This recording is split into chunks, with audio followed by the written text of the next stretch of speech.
जो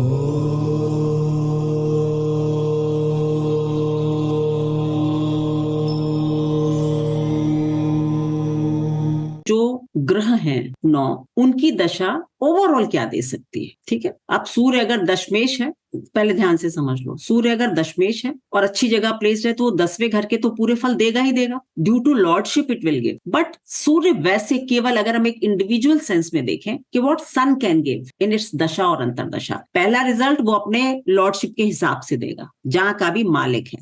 लेकिन दूसरा, अगर सूर्य अच्छा है आपकी कुंडली में तो वो उस स्थान के फल देगा, बढ़िया है, लेकिन आपकी विजडम में एक एलिवेशन आता है, आप ज्यादा विवेकी बुद्धिमान बनते हैं, आपके अंदर लीडरशिप क्वालिटीज आती है, प्रसिद्धि आ सकती है, कॉन्फिडेंस की वृद्धि हो सकती है, ऑनर मिल सकता है, सरकारी पोस्ट्स मिल सकती हैं, आप कहीं किसी संस्थान के चीफ चुने जा सकते हैं। मतलब ये कि सूर्य से ये सब चीजें रिलेटेड है और सूर्य अगर वेल प्लेस्ड है तो ये सब चीजें दे सकता है along with the results of that house which it is ruling in your horoscope। ठीक है, मून अगर जैसे डीप एक्साल्टेशन में हो सूर्य, डीप एक्साल्टेशन में अगर सूर्य होता है तो फिर आपको मतलब पूर्व की दिशाओं में यात्रा से बहुत लाभ होता है। अगर डीप एक्साल्टेशन में सूर्य हो, मतलब अपनी प्रॉपर एक्साल्टेशन की डिग्री पर हो एग्जैक्ट, तो ईस्टर्न प्लेसेस की यात्राओं से बहुत मिलता है। ये एक सूत्र है, लगाकर देखिए कितना लगता है, मुझे नहीं पता। चलिए, चंद्रमा क्या दे सकता है अपार्ट फ्रॉम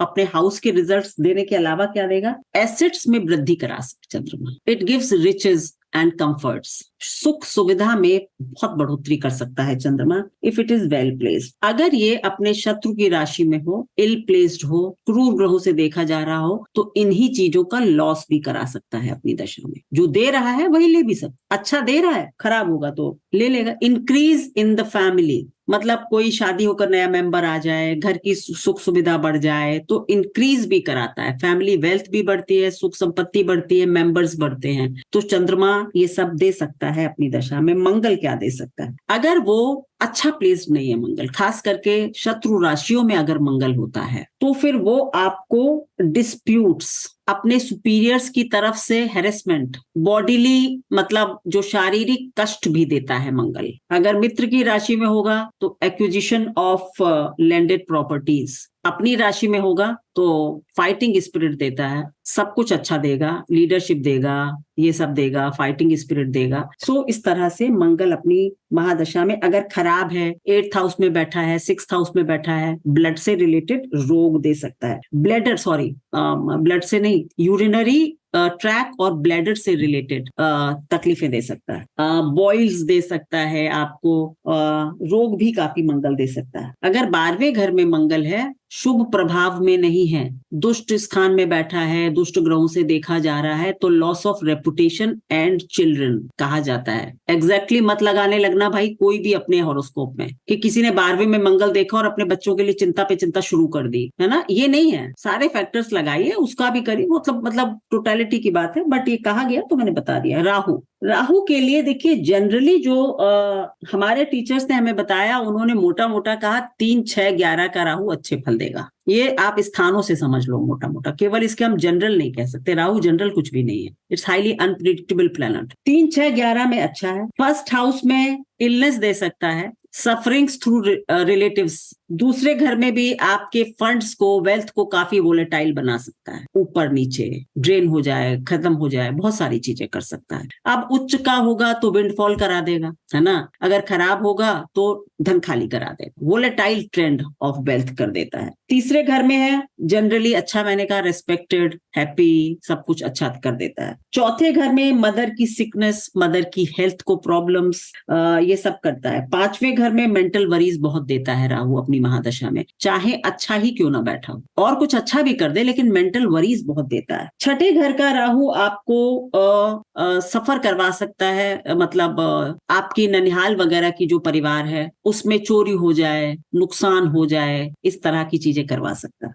6th हाउस में अपने सुपीरियर्स के साथ लड़ाई झगड़े हो जाए, नौकरी थोड़ी खतरे में आ जाए, ऐसा भी हो सकता है। लेकिन अगर वही राहु छठे घर में बृहस्पति से दृष्ट हो तो ये बहुत बढ़िया राजयोग बनाता है, जिसको कहते हैं अष्टलक्ष्मी योग। सो वो देख लीजिएगा, चेक करिएगा, लेकिन जनरली अगर अच्छा नहीं है तो ये सब करता है। ओके, 7th हाउस में व्यापार सफर कर सकता है, पत्नी सफर कर सकती है, पत्नी या पति, स्पाउस सफर कर सकता है, सिकनेस हो सकती है स्पाउस को, और आपको धोखे वगैरह की संभावना भी रहती है, बिट्रेयल्स बिजनेस वगैरह में खास करके। So be very careful if Rahu is in 7th house, so betrayals हमको मिल जाते हैं। 8th हाउस वही मनी के नुकसान का, चोट चपेट का खतरा, ऐसी चीजें राहु दे सकता है। लेकिन 8वें घर में राहु अगर अच्छा बैठा है, मतलब मानो उच्च कई 2 नंबर में बैठ जाए, 3 में बैठ जाए, बृहस्पति से देखा जा रहा हो, तो फिर आपकी ऑकल्ट वगैरह में रुचि कर देगा, आप किसी खोज में चले जाएंगे, मेटाफिजिक्स वगैरह में रुचि अच्छी कर देगा, वो भी है एक पार्ट। ओके,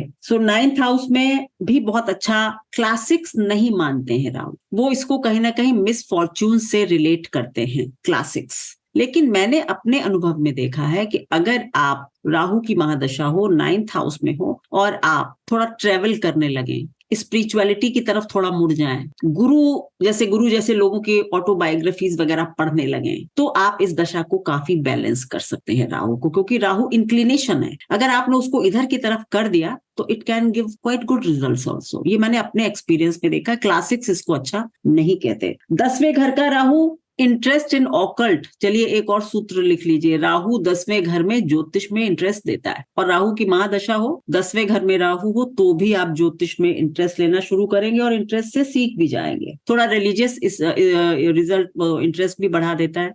कई बार राहु अगर 10वें घर में होता है तो कुछ लोग ये भी कहते हैं, सच भी है, कि होली रिवर्स में आपको नहाने का मौका मिलता है। इट गिव्स लाइक डिप्स इन गैंगेजेस, ये लिखते हैं शास्त्र। तो तीर्थ स्थानों पे जाना, पवित्र नदियों में स्नान भी राहु करवा देता है 10वें घर का। यही राहु अगर शुक्र से कनेक्टेड हो तो कई बार आप अपने से बड़ी उम्र की विडोल से या फिर किसी फॉरेनर महिला से प्रेम में पड़ सकते हैं इस दौरान। अगर राहु 10th में है तो ये भी हो जाता है। 11th house generally, as I said, good in all spheres.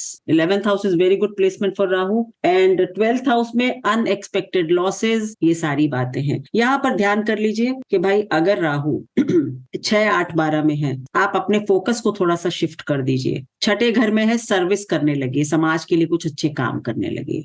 8वें घर में है, आप अपना थोड़ा ध्यान में, साधना में, ऑकल्ट में, रिसर्च में ध्यान कर लो, दशा ठीक चली जाएगी। So is with 9th। Okay, 12th also, अगर आप थोड़ा भ्रमण पर निकल जाते हैं, अगर आप आश्रमों में चले जाते हैं, तो ये राहु काफी बैलेंस हो जाता है और फिर इतना नुकसान नहीं करता है। सो थोड़ा सा इधर उधर कर दो अगर अपने इंटरेस्ट और इंक्लिनेशन को, तो राहु टर्न्स बेटर। चलिए, बृहस्पति की दशा अगर होगी, और जनरली सब कुछ अच्छी चीजें लिख लीजिए, बृहस्पति के बारे में क्लासिक्स गागा गागा करते हैं। आई डोंट नो कितना सच है, लेकिन अगर अच्छा बृहस्पति है तो ऑनर, हैप्पीनेस, गुड हेल्थ, अच्छा गुरु मिल जाएगा आपको, राह दिखाने वाले लोग मिल जाएंगे, आपके पिताजी के लिए भी बहुत अच्छा हो सकती है ये दशा। Generally all good things about Jupiter if it is well placed and it is ruling good house. So Brihaspati के लिए ज्यादा कुछ समझना नहीं है। शनि के लिए, शनि की दशा के लिए एक बड़ी बात कही गई है कि इसकी दशा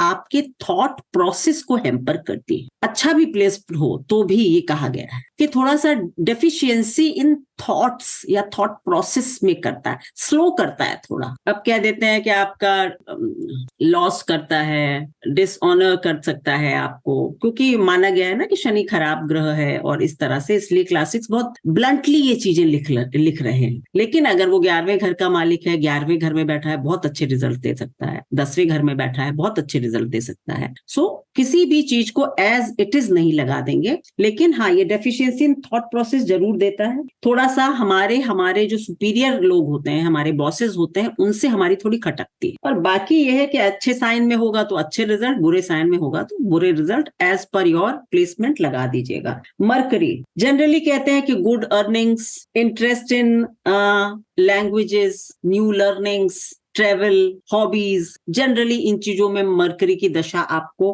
लाना चाहती है, ले जाना चाहती है। सो आप समाज से जुड़ते हैं, अपनी हॉबी फॉलो करते हैं, पैशन फॉलो करते हैं। थर्ड हाउस का मालिक है ना जनरली। हमारी एक क्लाइंट थी, उनकी थर्ड मतलब वो शी वॉज 66 और उनकी थर्ड लॉर्ड की दशा आ रही थी। तो मैंने उनसे कहा कि आप मतलब अपना कोई ओल्ड हॉबी या पैशन फॉलो कर सकती हैं। तो उन्होंने कहा मैं तो ये भूल भी गई हूँ कि मेरा पैशन क्या है। She lives in America. तो मैंने कहा आई डोंट नो, कुछ तो होगा और वो आएगा आपके सामने। तो उन्होंने जब उनकी दशा शुरू हुई और उसके बाद उन्होंने मुझे कांटेक्ट किया और उन्होंने कहा रिचा कैन यू बिलीव, मैंने हॉर्स राइडिंग शुरू की एट द एज ऑफ 66। और ये अब मैं याद करती हूँ कि मैं स्कूल वगैरह में कभी अपने हॉर्स राइडिंग करती थी जब बोर्डिंग में थी। जब तुमने कहा था मैंने कभी नहीं सोचा था, लेकिन नाउ आई एंजॉय इट और ये मेरा बहुत फेवरेट पास टाइम बन गया है। दशा इस तरह से आपको रूल करती है कि 66 साल में घोड़े पे चढ़ा देती है। ठीक है। सो मरकरी के लिए अपनी अपनी हॉबीज वगैरह को रिवाइव करने का सबसे बड़ा समय होता है। ओके। केतु, देखो केतु के लिए है कि अगर वो बृहस्पति की राशियों में है या स्कॉर्पियो में है या फिर केंद्र या त्रिकोण में, केंद्र या त्रिकोण के मालिक के साथ है। ये 3 शर्तें लिख लो। जुपिटर की राशियों में,